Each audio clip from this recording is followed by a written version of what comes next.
And so I tell these kids, I'm like, man, if you get into a fight on the playground, if someone tries to, tackle you, if you know how to do a front headlock, you're going to win that fight. What's the most efficient path to victory against this particular opponent? He's dropping off for the choke here. We could see the finish. It's looking tight. Tight at Delbra. Hey guys, what is up? This is the Essential Jiu Jitsu Podcast. I'm your host, Matt Kwan. The Essential Jiu Jitsu Podcast is everything you need to know about Jiu Jitsu. Today we are going to discuss one of my favorite submission systems in the game. That is the front headlock. It's been a while since we've taken a deep dive into a submission system and talked about tactics and mechanics. So let's get to it. But before we do, please like, share, and subscribe. Leave comments in the comment section. It really helps.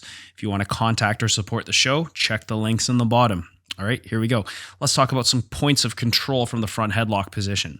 So I think the three main points of control are the chin, the elbow, and a wedge behind your partner's head, specifically behind the head at the base of the neck. And usually that's going to be your shoulder. So when we're controlling the front headlock, we've got a grip on your partner's chin, elbow, back of the neck. Okay. Make sure to keep weight on the back of your partner's neck and to keep the head covered pretty much at all times. When I'm grabbing my partner's chin from the front head, generally what I like to do is pull their jaw off to the side, breaking their posture and accessing their jaw as a lever.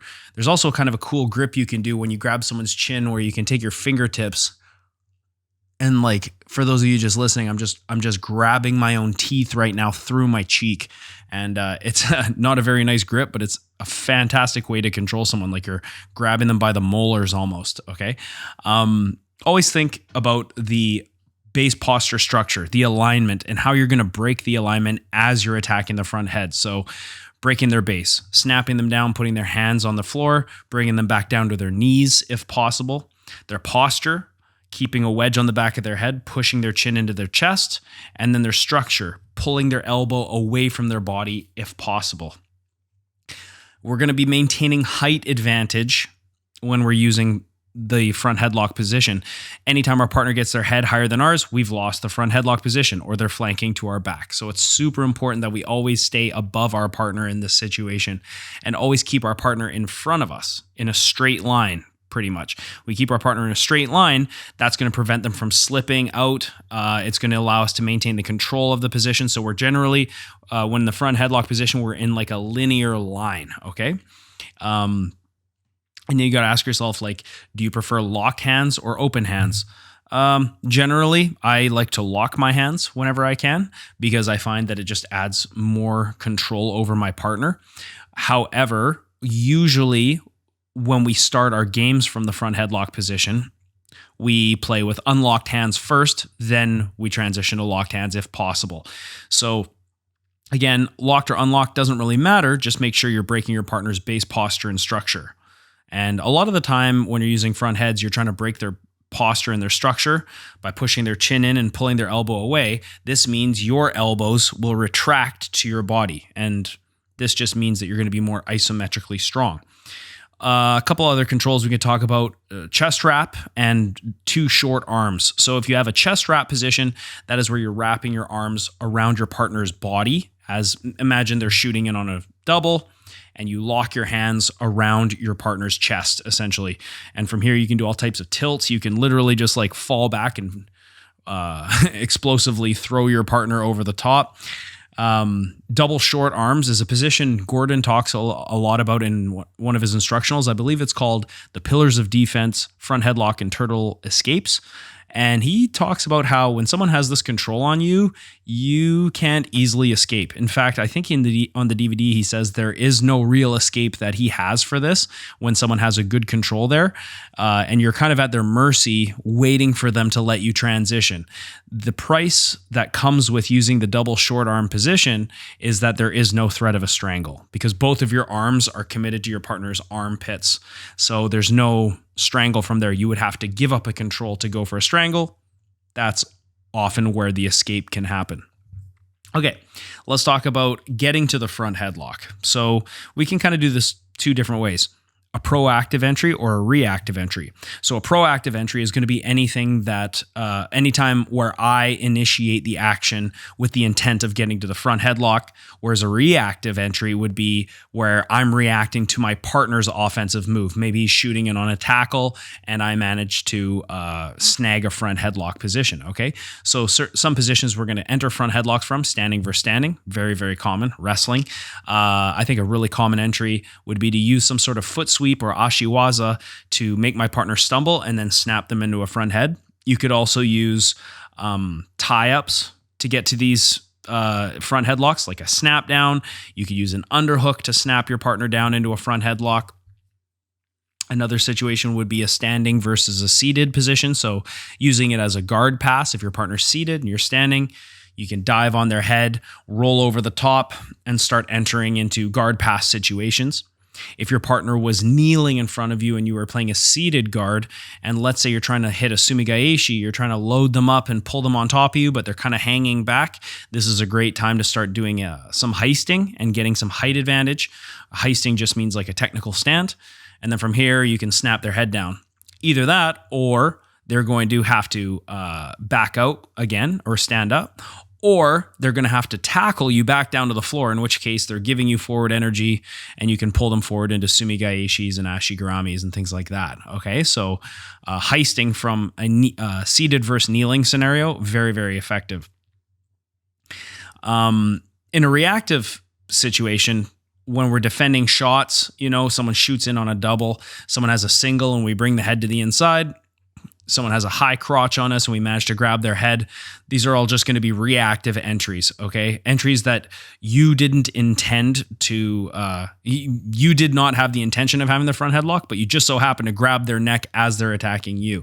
So this happens a lot, especially if let's say you are not much of a wrestler who likes to go in for shots, okay? And I'm one of those guys. I do shoot, but my game is not based around can I explosively shoot and get to the legs. Like, I'm not a wrestler by nature, okay? Instead, I prefer upper body attacks. So, hand fighting, playing underhooks, snapping down into front headlocks, or trying to get my opponent to shoot on me, in which case I enter front headlocks, and then from there I can go behind and whatever. So I think that for those who kind of like to play a counter style wrestling game, or for those who are not really big on a lot of aggressive shooting and tackling as their main wrestling style, this is front headlocks are a fantastic way to kind of level the playing field against some good wrestlers. Okay. Another really important thing to think about, just conceptually speaking, never let someone sprawl on the back of your head and shoulders. So if I shoot in and they're sprawling on my head and shoulders, I'm becoming extended. This is when you're going to get caught in front headlocks and turtles. Okay. So it's really, really important. If you're going to shoot in, keep your back straight, keep your knees underneath you. You can knee slide in so that your hips stay underneath you and you prevent that extension where you're reaching for their leg and your hips are getting left behind. This is a recipe for getting caught in front heads. We just don't want to do it. If you're on a single, you're getting sprawled on, try and get your hips and your knees underneath your torso. And then if needed, you can even let go of the single and start just rising up into body locks. That's one thing Danaher talks about a lot. So don't feel like when you go in for that single that you need to hold on to that single no matter what. If you hold on to the single no matter what, quite often you get sprawled on, you get caught in front headlocks. You just let go of the single and start rising up to body locks. You can keep your attack chain going. All right, let's talk about the two objectives from the front headlock when you're using this system. One is going to be a submission. The other is going to be a positional advance, more specifically to the back. So just as a precursor to this, remember, putting your partner's hands on the floor is pretty much always a net positive. Whether it's from the guard, from the front headlock, from the standing position, if we can get our partner's hands on the floor, we've successfully broken their stance, and we have a moment that we can attack and make positional or submission advances, okay? So I'm always looking to get my partner's hands broken back down to the floor. If my partner's hands and feet are on the floor and I have a front headlock, I may take it one step further and try and break them down to elbows and knees, and that would be another degree of breaking my partner's stance. So positionally, I'm looking for strangles from the front headlock. In terms of for submissions, I'm looking for strangles from the front headlock. Positionally, I'm looking to go behind and take my partner's back. This is how I play my front headlock. When I'm there, I'm always thinking about my partner's hands. If my partner has inserted a primary defensive hand on my strangle hand, that's going to be the hand that controls my partner's head. My control hand usually controls my partner's arm. So when my partner makes a primary hand grip on my primary strangle hand, it's pretty hard to strangle your opponent. You can try and snap them back down and make them post out again, or we can look at this opportunity to go to the back, because there's not going to be a chance to strangle them once they grab your wrist. So if they grab your hands, go to the back. If their hands are on the floor and they're trying to base out, this is a good time to go for a strangle. So just by looking at your partner's hands and paying attention to the position of your partner's hands, you're going to have a sense of direction. Should I attack a strangle or should I transition to the back? And also very important when we're hitting our go behinds and things like that. There's a couple of go behinds you can do. We always want to make sure that we're not getting caught with an underhook. This is why I prefer to circle to the side of my partner's trapped arm. So my control arm, I like to go to that side, because once I clear the control arm, it's very, very difficult for my partner to now catch an underhook and prevent me from getting behind their elbows. Okay, let's talk about the nuts and bolts of this episode, the guillotine and the kata gatame, kind of the two main families of attacks, submission attacks that you're going to use from the front headlock. Okay, so again, just to reiterate, alignment, base, posture, structure. I'm always looking to, if I have my partner's arm, I'm always looking to pull it away from their body. If I can, I want to break my partner down to their hands and ideally their elbows and their knees, breaking their base. And then in terms of posture, I always want to think about pushing my partner's chin into their chest, amplifying the strangles, making them weak, okay? So the main differences between the guillotine and the kata gatame, guillotine could be arm in, arm out, doesn't really matter. If the arm is in, generally the guillotine, the arm is on the outside. So imagine someone's trying to tackle you with a double leg and you wrap your hands around their head and arm. That would be an arm in guillotine. However, if you get into a situation where your partner's arm is across their body, for those of you just listening, I'm sort of showing you, imagine like a arm triangle. That's a variation of kata gatame. Or even a front triangle with the legs from your guard. If your partner's arm is across, that would be a variation of kata gatame if you're strangling with your arms, okay? So kata gatame, arm is going across the center line. Arm in guillotine, arms are on the outside. This is an important distinction because the finishing mechanics between guillotines and kata gatames are very different. A guillotine, I'm always going to be looking, let's say I have a head and arm guillotine. I'm always going to be looking to close my elbow around my partner's head. And what this does, by closing my elbow and sort of rolling my body towards that elbow, it's going to be bending my partner's head down into their chest. Okay? When we contrast that with a kata gatame finish, instead of bringing my partner's head in and crunching and bringing my elbow down, I'm actually pulling my partner's elbow into my body in the opposite direction. So now, instead of my elbow sort of pushing down into my partner's chest and breaking their chin into their chest, I'm now pulling my arm into my partner's neck. Okay? And that's super important to understand. Like I said, the mechanics are very different. So for kata gatame finishes, and we'll talk about a bunch of them, the common characteristic of the finishing mechanics are a retraction of your elbow. Do not try and finish an arm in guillotine the same way you would try and finish a front kata gatame. Do not try and finish a darce choke with the same finishing mechanics as a arm in guillotine. It's not the same thing. Okay, let's do some different classifications of guillotines. So first, I ask myself, arm in or arm out? Okay, arm in guillotine is actually my favorite. I know there's a lot of famous grapplers that like the arm in guillotine. Some don't like it at all. Some people are famous for no arm guillotines, like Marcelo Garcia, for example, used to hit a high wrist, high elbow guillotine. Okay. The next distinction would be the position of your wrist. So is it a high wrist? Is it a low wrist? Danaher talks about how The high wrist guillotine is kind of the first guillotine that he wants his students to learn, and the first guillotine that they should attempt, because it gets double closure almost immediately. Double closure is just the act of closing off the two main arteries that supply blood to the brain. So if you shoot a high wrist, generally what you'll need to do is move your head out of the way and fire that hand nice and high. And now both arteries are going to be covered by one arm, and then you can get your second grip, whether it's going to be like a front naked choke or a ninja choke, as it's sometimes called. If it's going to be a high elbow guillotine, or if you're going to pull your elbow to your body and it'd be a low elbow guillotine, okay? You could also do a high wrist and then from here, wrap your partner's arm. So it's a high wrist arm in guillotine. This is also possible. So is it arm in? Is it arm out? Is it high wrist? Is it low wrist? Is it high elbow? Is it low elbow?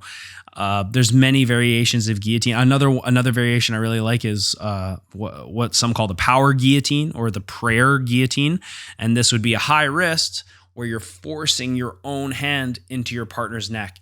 One of the most common examples of this would be John Jones versus Lyoto Machida, and he had Lyoto Machida up against the cage. He was applying the power guillotine and then just dropped him like a sack of potatoes. He went to sleep. So that's a really famous example of the power guillotine. Also, another cool guillotine to check out, similar to that, would be like a guy named Cody McKenzie, who was on The Ultimate Fighter, and this guy would guillotine people.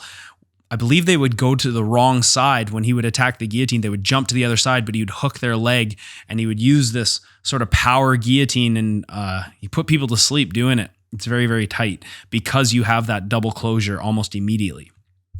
As a general rule, when you're finishing headlocks and you're committing yourself to the bottom position, like you're pulling guard, don't get flattened out. If you get flattened out, that is when your partner has the best chance to prevent you from getting the strangle. That's when they have the best chance of popping out and escaping. So staying on your side. One thing Danaher talks about is like, if you look at your feet, imagine my hands are feet right now. Just for those of you listening, I'm just showing the camera my hands. Is taking, as you're trying to create an angle, turn your toes down to the floor. And when you turn your toes down to the floor, it naturally just puts you on one hip. And what you can do now is lock your legs over one of your partner's hips. And this will ensure that you have a strong finishing angle for arm and guillotines and things like that. Okay. Whereas if you cross your feet over your partner's center line, like over his spine, there's a really good chance that he's going to tripod up. He's going to find space to breathe, improve his posture, and his head will eventually pop out. Okay. But even if your partner tripods and you have that angle, they're not going to be able to defend the strangle, okay? Because getting this angle really allows you to close your elbow and push their chin into their chest, okay? In terms of grips, generally I prefer like a teacup and saucer grip where I'm grabbing my partner's chin and then I just reinforce and I create a little bit of a rolling action as I'm finishing. I'm pulling my hands up into my partner's neck. There is another grip I really like for arming guillotines, and that is the pretzel grip. So the pretzel grip is something that I learned from a 10th Planet black belt named Denny Prokopos.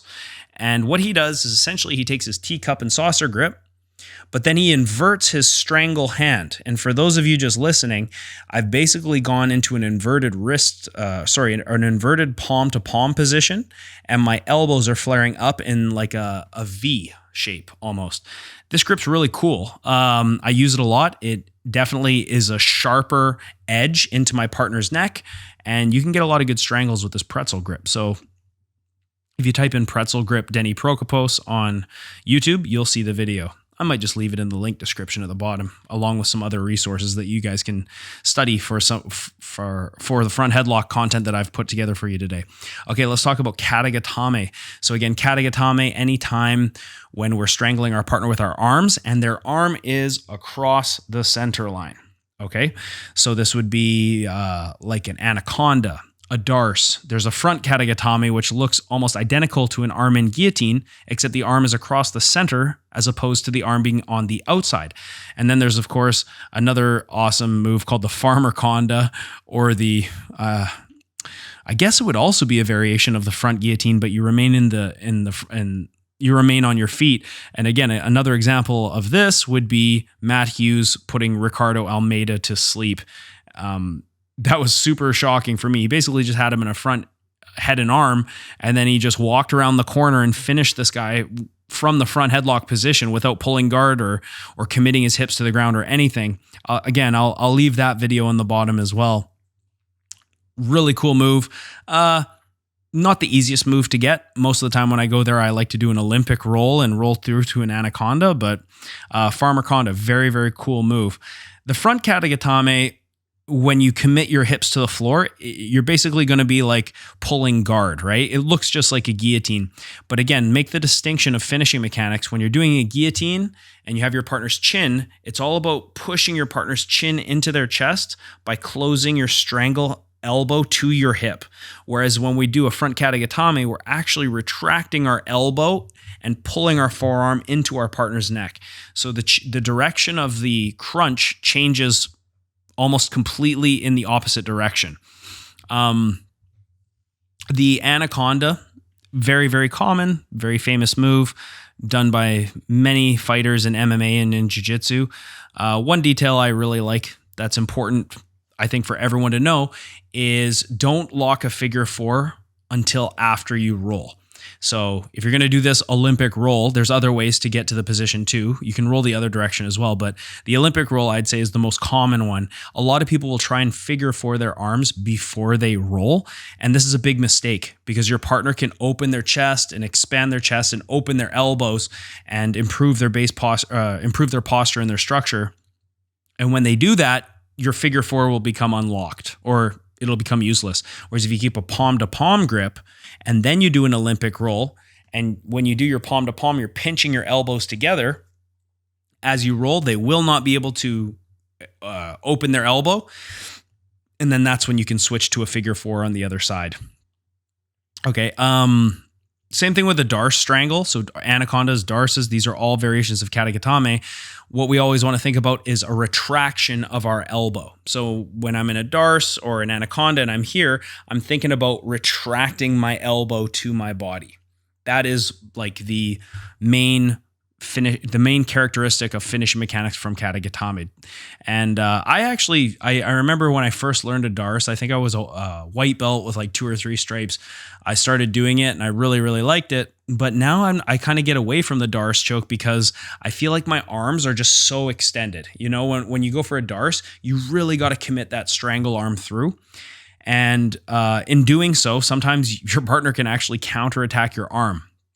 Plus, I've got a shoulder injury, so and the shoulder injury is not like a current injury. It's just one that I'm going to have for life now due to something that happened in Jiu Jitsu. So the darce doesn't really feel overly strong for me.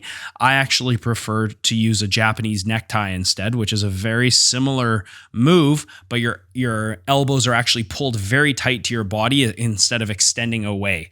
So because you have these sort of short T-Rex arms, I feel more isometrically strong. My shoulder feels like it's in a better position. I feel like I just have better control. Okay. So, anacondas, darces, front kata gatames, farmacondas. Another thing you might think about is like, okay, should I have open legs or closed legs? Like, you know, sometimes you see a guillotine and your partner has a closed guard and they're finishing it. Other times they have a guillotine, but they just throw the one leg over the top. Okay. So what is better? Generally, I would say anytime we can cross our feet, we're going to get more stronger breaking mechanics or strangle mechanics in this case. Generally because it closes the kinetic chain in between your legs, and now your legs are working as a team, as a closed circuit, and you can really use the power of your hips. Now, that being said, you can't always lock your legs around your partner's body. That's just not possible. So you do need to have both, but generally I would say closed legs are probably better. If we're going to use open legs, we need to make sure that we fire that leg up and over our partner's back as soon as we possibly can, because if we wait too long, they could jump to the other side and then you could lose your whole front headlock because your partner is now on the wrong side. And we'll talk about this in the defense section. So other variations of kata gatame would be the neckties. So mainly the Peruvian necktie and the Japanese necktie, as I said. Peruvian necktie is a move where it looks fucking awesome when you hit it, but it's not necessarily the easiest move to hit. I'm more of a fan of the Japanese necktie. A Peruvian necktie is where you get like that front kata gatame grip, like a darce grip, and then you basically throw your leg over your partner's head and back and fall back and then pull. It looks really cool, but I find it not as high percentage. I also don't like how I have to commit my ass to the floor. And then if my partner's head pops up, they take top position. Whereas a Japanese necktie is kind of like a crank where you get this katagatame darce style grip, break your partner down, and then you hook their leg, or naively, they hook your leg in the half guard. And then from there, you just fall behind them and then lock your feet together and sort of pull in. And what happens is their body becomes like a crescent shape, and you just bring their feet to their head, and it's horrible. It's like half crank, half strangle. There's a guy in Vancouver here I train with who's excellent at this move named Ben Dyson. Maybe you've heard of him. He's a Polaris veteran, ADCC veteran. He won European trials and whatever. Ben is a super nice guy, and he showed me his Japanese necktie, and like, man, it's brutal. So it's definitely one of my favorite front headlocks, Japanese necktie. And I love how you do not have to commit. You don't have to give up height advantage or anything. You're kind of still in control of your partner as you do this move. Okay. I also should say that if you are going to commit your hips to the bottom position, like if I have an arm in guillotine and I'm going to commit myself to the bottom, I don't want to just fall to the bottom and then haphazardly throw my legs over my partner's body and hope that I catch their body. I'd like to get my legs into a good position before I fall down and commit my butt to the floor. So a lot of the time what I'll do is I'll actually push into them. I'll get my grip and I push into them. And what this does is it kind of locks them in this front headlock position. So I'm giving that forward pressure, and then I throw my leg over, then I try and fall back. That's an ideal situation. It doesn't always work like that, but that would be ideal, because that way you know they're going to be trapped inside your legs. There is another grip I wanted to share, because there's many different grips that you might see from this darce or anaconda position. Some people will just go palm to palm. Some people will go 10 finger. Okay. I've seen both. Ben Dyson, he likes to use this grip where it's like 2 C grips, and then he locks his hands like this. Okay. I'm not really a fan of this at all, because I feel like it's requiring the use of my thumbs, and there's also a pocket of air inside my hands.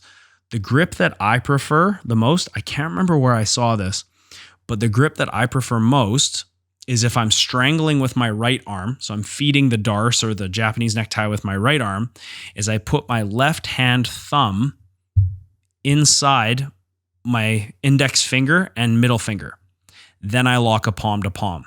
So it's essentially a palm to palm, but your fingers are interlaced.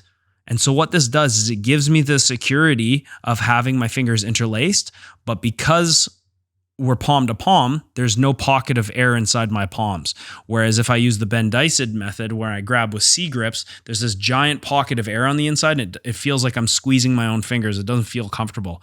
So I put my thumb inside my index and middle finger, and then lock a palm to palm. This will still give me the flexibility to close my elbows together, which is what you use to turn someone over from that turtled darce position. So that's a grip that I really, really like. Also, we should just talk about cradles. Okay, cradles, it's a wrestling technique. The disadvantage to a cradle is you basically can't submit someone with a cradle, but the advantage is you have tremendous control over your partner. So anytime I need to break someone down or to put their hips or their shoulder on the floor, or just control them, or even flank to the back, you can use a cradle. And because your hands are locked around their head and their leg, very, very difficult for them to move. So the cradle is another position that I think gets underutilized in jiu-jitsu, but if you ever get a good cradle done to you, like, you basically can't move until your partner lets you go. All right, let's talk about the common problems when you're using front headlocks, okay? I would say always have a safe recovery option if a strangle fails. So if you're going for a strangle, you're in a front headlock, you decide to go for a strangle, and then you decide you're going to commit to the strangle. You're going to fall back into the guard or whatever. Always make sure that there's a way that you can recover if a problem comes up. So let's say you're here in the front headlock, you have an arm in guillotine, and you're going to fall back to your side and throw the legs over. But your partner, as you fell back, cartwheeled over the top and you missed them with your leg. You meant to catch them in your guard, but he jumped over before you did. Now his legs are on the wrong side. So if he's lying almost cross-side and you still have the head locked, you can easily, I'm not going to say it's impossible, because I almost just got finished with this by Josh Bacaloa, I believe his name is, in Portland. He almost put me to sleep with this. I had to let go. But I'm not going to say it's impossible to finish someone with that, with the body on the wrong side, but it's incredibly difficult. So in a situation like that, where I commit myself to the bottom and I pull guard with a front headlock and they jump to the other side, right away, I have to let go of it with the control arm and post out on the floor. Then I have to blade my shoulders to the side so that when they push me back, they're running into my body as a wedge. So I don't want to be flat to them. I want to be side on. And then I take my control hand and I post it on the floor. What this does is it allows me to maintain height so that I'm not getting flattened on my back. And keep in mind, my other hand is still controlling the chin. So I'm controlling the chin, I turn, post my hand on the floor, and then I'm just going to hip heist up, and I'm going to try and get back into the front headlock or back to standing or whatever. So I always have kind of like a backup plan for that. This is probably the most common problem when you jump on a guillotine is your partner jumps on the other side. Or sometimes you'll get double-legged. They'll put themselves into a guillotine, but immediately as you're falling, they jump to the other side. And it's a really frustrating thing. And really what you need to do is you need to unlock your hand so that you can have a posting hand and a control hand on the chin. If you keep your hands locked, you're now, you can't get into base. You won't be able to sit up. You'll end up flat on your back. And then either you let go and you're in cross side, or you're going to get Von Flue strangled. So there is a move that I will link in the bottom that Keenan Cornelius documented a couple of years ago called the Diesel Squeezle. And that is essentially where you're like punching your partner in the neck and then grabbing your own fist. And when you do this, I'll put the video on the bottom. It's pretty cool. It's not a move that I do a lot, but it's very effective. And if you do this to someone, you can actually finish them when they're on the wrong side. So check out the Diesel Squeezle for sure. Very, very unique front headlock. So you can see like how many different variations of front headlock there are, right? Another thing you might do, if your hips are flat or if your body is not in the right position and you're trying to finish your partner, you can insert a butterfly hook and use a sumigaeshi to off balance your partner. Or sometimes you can use a sumigaeshi to sweep your partner to the bottom and come up on top with the front headlock, or even backwards roll into mount. So using butterfly hooks is a great way to move your partner around while you have a front headlock if you don't like your positioning. Let's talk about creating some games from the front headlock. So again, I'm big into the ecological approach right now, the constraint-led approach. Again, like I talked about in one of the previous episodes about my findings with the constraint-led approach, adjust the constraints to add variability. So you can base games around control or transitions or submissions. It depends how you structure the games. Usually what we'll do when we're playing front heads is we'll do a round where, okay, my job is only to control the front headlock. And as a secondary goal or a focus, I could be looking to keep my partner's hands on the floor at all times. And if I can, keep his knees on the floor at all times, right? And just do a 3-minute round where I'm attacking and keeping that position. I'm not going to submissions. I'm not going behind. I just want to keep the front headlock as long as I can. And then we'll switch, right? And now it'll be my turn to defend. Then you could base the next game around, and to keep in mind, these games generally we always do with open hands. And then as soon as it starts, they have the right to go to closed hands if they want. And then from there, you could do another game where, okay, now your win conditions are you could either, from the front headlock, you could strangle your opponent, you could put them flat on their back, or you could take their back, right? And this is incredibly valuable training for like ADCC competition, because you're going to run into a lot of front headlocks in ADCC. Essentially, ADCC is a wrestling tournament with submissions, right? You could do front headlocks where I don't know, oh, you're starting in like a kata gatame position or an anaconda or darce position and working your way out of there. I also play games from the front headlock where we're in like an inverted north-south position almost. So imagine you're in a kata gatame and then you roll, you do an Olympic roll and you get to that position like you're just about to lock in your anaconda, and then you spar from that position. So you could say, okay, try to submit your partner or try to get on top. Well, no, generally from that game, I would say go until there's a submission or a back take, and then your partner has to escape. So there's so many different positions in the front headlock system. You're going to roll a bunch of times. Maybe you're attacking a strangle, your partner bails to the bottom. This is very, very common. You can build games around any of these positions, and you can change the constraints to include or not include submissions or back takes or whatever. And what this does essentially is it creates variability, and it's the concept of repetition without repetition. You're doing the same things, you're using the same system, but you're getting there in different ways and from different positions. So just by changing the positions, changing the goals of the game, you're getting better at the front headlock, but you're not just repeating the same move. Like I'm not showing you a front headlock and saying, okay, just rep this move out 30 times and you're going to be a master of the kata gatame. It's like, no, we need to spar it and we need to see if we can hit it live, right? Or I might say, okay, we're going to start in this arm and guillotine, and I only want you to finish with either an arm and guillotine or a kata gatame, right? So you can see you can be as specific or as vague as you want when you're creating the constraint-led approach games around front headlocks, okay?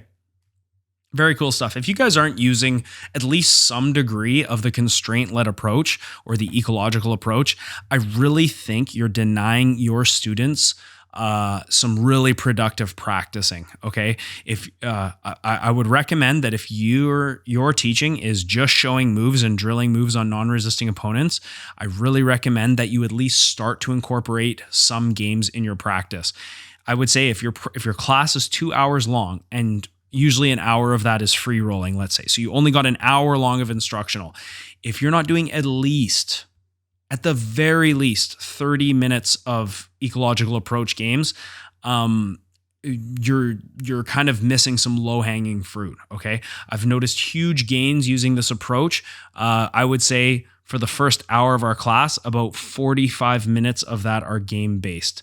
The rest of the time is made up through maybe a warm-up of drills with light resistance and then instruction, but the rest is just games. And you'll see, it's just more live training, right? And the front headlock is a great system to use games around. Okay, back to more front heads. Let's talk about defense now. So we already talked about the cartwheel to the opposite side of your partner's legs. Now I'm defending the front headlocks, okay? So now we're going to go from the perspective of the defending athlete. So I shoot in, my partner goes for a front head. I try and jump to the other side. Again, this is kind of a defense that white belts should know. Everyone should know how to do this. It's one of the most common defenses. Keep in mind that if you do this, your partner, especially if they're naive, might keep the front headlock on. I mentioned earlier that you should let go of the front head, keep the chin, but post your other hand on the floor so that you can get back up. If your partner does not do this, but they just hang on to your head, it's very easy to go into the Von Flue strangle. So Von Flue strangle, for those who don't know, imagine you're caught in a front head, but your legs are on the other side, so you're essentially safe. You just lock like a crossface and underhook type position over your partner, and now their arms, with your hands clasped, their arms will be locked in place, and then from here you just drop your shoulder right onto your partner's neck, and you can get a very, very powerful strangle here. And then basically your partner will never do that again. So it's one of those moves where like you get caught in it once, usually at the lower level, and then you never do it again. You realize like, oh, when someone hops to that side, I should just let go of the front headlock, and I should just get my frames back to the inside position. So when I'm defending front headlocks, again, base posture structure, I'm attacking front headlocks. I always want to break my partner's base posture structure. When I'm defending the front headlocks, I always want to maintain my base posture structure. Build height, okay? Try and get height and create movement. So if I'm on my elbows, if it's appropriate, I want to get up to my hands so that I can scramble. If I'm on my knees, if it's appropriate, I want to get up to my feet so I can be more dynamic with my movement.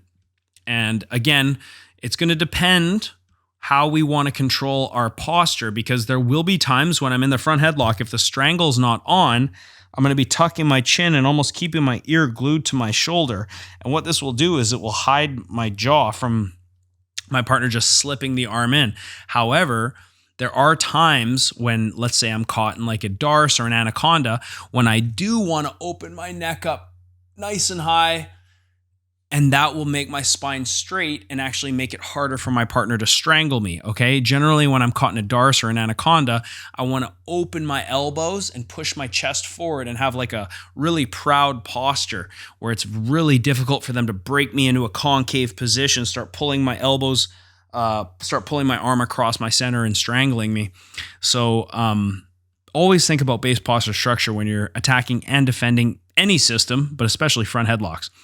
One thing Craig Jones says in Just Stand Up, which is a great instructional, don't give the front headlock too much respect. What he means is, obviously you have to give it respect. I mean, otherwise you get choked the fuck out. But what he means is, don't just sit there and worry about the strangle so much that you don't make a defensive movement. One of the biggest things I see with jiu-jitsu guys is they get caught in a front head and they think like, oh, I got to shell up now. I got to become a ball and be as tight as I can so that no strangles will happen. Well, all this does is leave you open to getting your back taken. Whereas if you know how to escape the front headlock, and we're going to talk about some escapes momentarily here, if you know how to get out, have the confidence that you can wrestle out of a front headlock. And even if your partner throws a strangle on, that you know how to bail to the bottom or elbow pass or do whatever you need to do to get out. So he says, don't show the front headlock so much respect that you feel like you're not going to wrestle out. What you'll see in ADCC when someone gets put in a front headlock, most people will come up into like a 4-point stance and they'll just start wrestling out of it. Okay. You'll be surprised how difficult it is to control a front headlock when the person on the bottom just decides they're going to stand up and just start circling out. Really, really difficult because height and movement kill the front headlock attacks. If you can create movement and build height, a lot of front headlock attacks suffer. Just like pretty much all submission attacks in jiu-jitsu, what kills submission attacks is mobility, movement, okay? So create movement, build height. Always making our partner post out, as we talked about, always making our partner put their hands on the floor is a net positive. Putting your partner's hands on the floor will always create vulnerability to create strangles, right? So I'm always looking to bring my partner's hands to the floor. And if the hands aren't on the floor, if the hands are defending the strangle, start thinking about going to the back. So I do, when I'm defending, I need to know that, yes, putting my hands on the floor creates vulnerability to a strangle. I am in vulnerability, but at the same time, I'm building height and I'm moving away and I'm circling and trying to use this movement to defend. Let's talk about probably the first front headlock escape you should learn, and that's the elbow pass. So I'm in the front headlock. I'm going to post my hand on my partner's elbow, and then from here, I try and get my outside ear to the center line. So I do this by using footwork and walking to a perpendicular angle as I push everything across.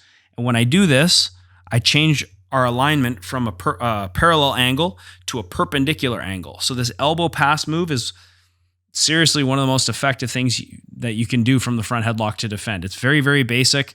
I think it's great to teach kids because kids get caught in front headlocks. They have no idea how to get out. They just try and rip their head out. Okay. But teaching them to circle and use the elbow pass, very effective. And as you push your partner's elbow to the center line, you'll realize, hey, I'm kind of behind this guy's elbow. It's a good time to start going into attacks of your own, body locks, singles, arm drags, things like this. That way you can immediately reattack off of the elbow pass. So another great defense that you can learn is the peek out, or it's commonly known as the sit out. So if you're in the front headlock, on one side, your head is controlled. On the other side, your arm is controlled. So generally when we're doing the peek out, we're going to be peeking out to the side that the arm is getting controlled. Okay, so if my partner is controlling me with the head and arm, usually I'm going to peek out to the side of the arm. Okay, so if I'm here like this, peeking out to the side of the arm, there's a lot of space there where we can peek out and start immediately going to our partner's back. Whereas if we peek out to the headlock side, sometimes your head gets stuck because of the chin strap and the control on the head. It is possible though. So I actually do both. But I would say, understand how they both work before that you try to use them. As a general rule, I think it's easier to teach someone how to peek out to the arm control side.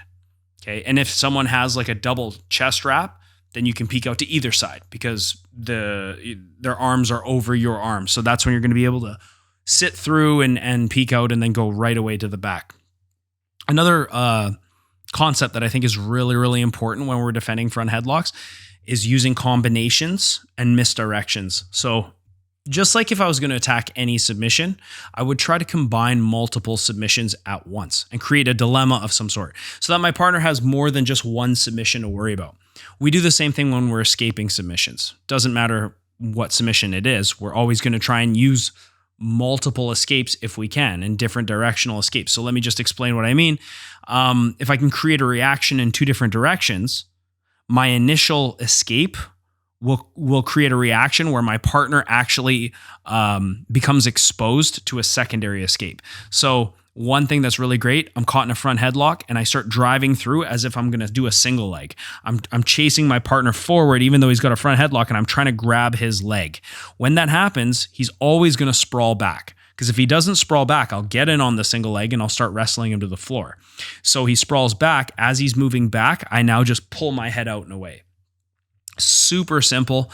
I learned this from Craig Jones' Mexican ground karate headlock escapes. When he's shooting forward, pushing into his partner, and then pulls back and away. And it works like a charm. It's almost like an elbow pass, but you're pushing in and then pulling out.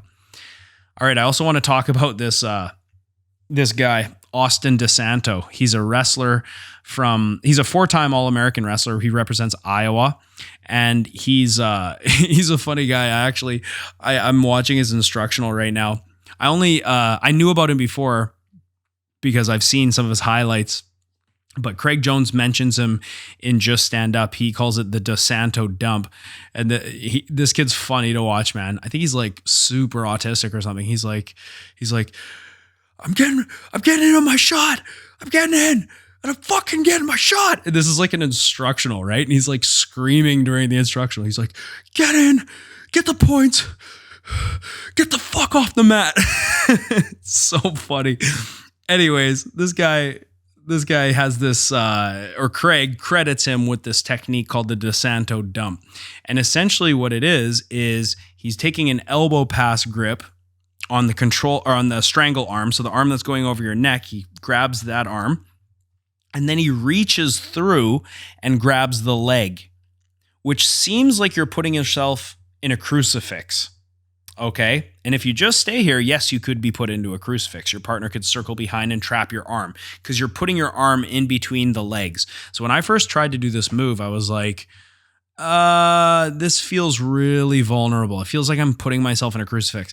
But the detail that is super important is as you grab the arm and grab through in the leg, you're going to just dump to the side. You're going to fall hard to your shoulder, not to your hip, to your shoulder. And what you'll find is when you fall to the shoulder, you can just take your head and just move it out of the strangle position. So instead of your head being on one side where it's getting strangled, you basically shift your head to the center line. And when your head shifts to the center line, there is no strangle, right? And now your partner will be like, shit, I don't have a strangle anymore. He's going to try and get on top. But because you have your partner's elbow, you are denying them base. So you'll have a grip over your partner's arm like this, and they'll be trying to get up, but they can't get into base, and you can take the top position quicker than they can. This move, I'm not going to lie, it's changed my entire front headlock escapes in a late stage situation, right? So if I'm in a front headlock and I'm in a late stage front headlock, just having the understanding of this technique, like I feel so much more confident because I know all I need to do is get my head just like a couple inches towards the center line and I'm out. Okay. So I really, really like this DeSanto dump. And I recommend you guys check out Just Stand Up by Craig Jones because it's a really great instructional. You can also use this for like an anaconda. If I'm in an anaconda, if you look at where someone's head is when they're caught in an anaconda, it's kind of like stuck like this. And then as your partner walks in, you'll notice their head's getting cranked, right? But that's because their head is stuck in between their armpit, their elbow and their body inside the armpit on the floor. But if you just if you're controlling your posturing, right, you're doing all those things that you're going to do in the anaconda, opening your elbows, and then you just pop your head up to the center, there is no more anaconda. And you'll feel it when if you learn this technique and you get your training partner to try it on you, you'll feel it right away. You're like, oh, I don't have the strangle anymore. Then you'll try and get up, but the grip on the elbow, again, prevents you from taking the top position, and your partner takes the top position. So, like I said, that technique for me was game changing. Really, really like that. The DeSanto dump. Okay. Of course, like let's say we're in a late stage defense and my partner has pulled guard with an arm in guillotine. Like, what are some other things we can do? One thing you can do is just bail to the bottom. Okay, if you bail to the bottom position, not impossible, but becomes harder to finish arm in guillotines, I would say. Okay, that's one of the things you can do is just roll right through to the bottom. When you do this, I try and get my hands on my partner's hips. Okay. And I'm basically going to do like a kipping escape to get my knees to the inside position once I fall to the bottom. Because a lot of the time, the top player will take mount and he'll try and use the mount position to finish, kind of like what Gordon did to Keenan Cornelius years ago at ADCC. So when this happens, if you can frame on the hips with your hands and do like a kipping escape to create disconnection between their hips and yours, not only can you prevent them from using their hips and prevent them from using the guillotine, but you can also go right into leg attacks because you're essentially going to be in like an ashigarami position. Just remember, like if your partner is going for a guillotine and you roll through to the bottom position and you off balance them, they have a choice, right? Do they want to stick with the guillotine or are they going to let go and try and base out on the floor? So they won't be able to base out if they're committing two hands to the strangle. And then again, you just disconnect your partner's hips from you. It's a lot of talk about front headlocks. And again, I'm concerned that I haven't covered it all because it's such a giant system. Of course, there's so many little details. Again, I really recommend that you check out some of the resources that I link in the bottom because they are fantastic resources for learning. But before I do, I just want to discuss, I just want to discuss front headlocks in like a self-defense situation. Anytime I've ever seen a street fight, it's always the same thing, especially for untrained people. A couple wild punches get swung with no technique. It's just all haymakers. And then from there, what happens is someone decides, hey, actually, I don't want to get punched in the face. And they shoot in and try and tackle someone. And this is why, like, what do they say? 90% of fights end up on the floor, okay, is because someone goes in for a tackle. If you know a couple front headlocks, you will win that fight because if you're going against someone who's untrained and they get caught in a front headlock, it's a horrible position to be, okay? And if you know how to strangle someone with a front headlock or at the very least just snap them down and get their hands on the floor, you can do a lot of damage in a street fight situation. So I always tell my kids, you know, we've had Grappling Industries, and then in 2 weeks, ADCC Vancouver's coming here. We're all my kids' team and all my adults, we're all preparing for these tournaments, right? Now, Grappling Industries and ADCC allow headlocks and omoplatas for kids, okay? IBJJF doesn't because it's soft as cupboard butter. I fucking can't stand IBJJF sometimes. They should allow headlocks, I think. But like, I think Naga and Grappling Industries and ADCC, they allow front headlocks and kata gatames, okay? So we've been going over a ton of headlocks, escapes, attacks, kata gatames, all this types of shit. And now all my kids are doing all of these submissions, right?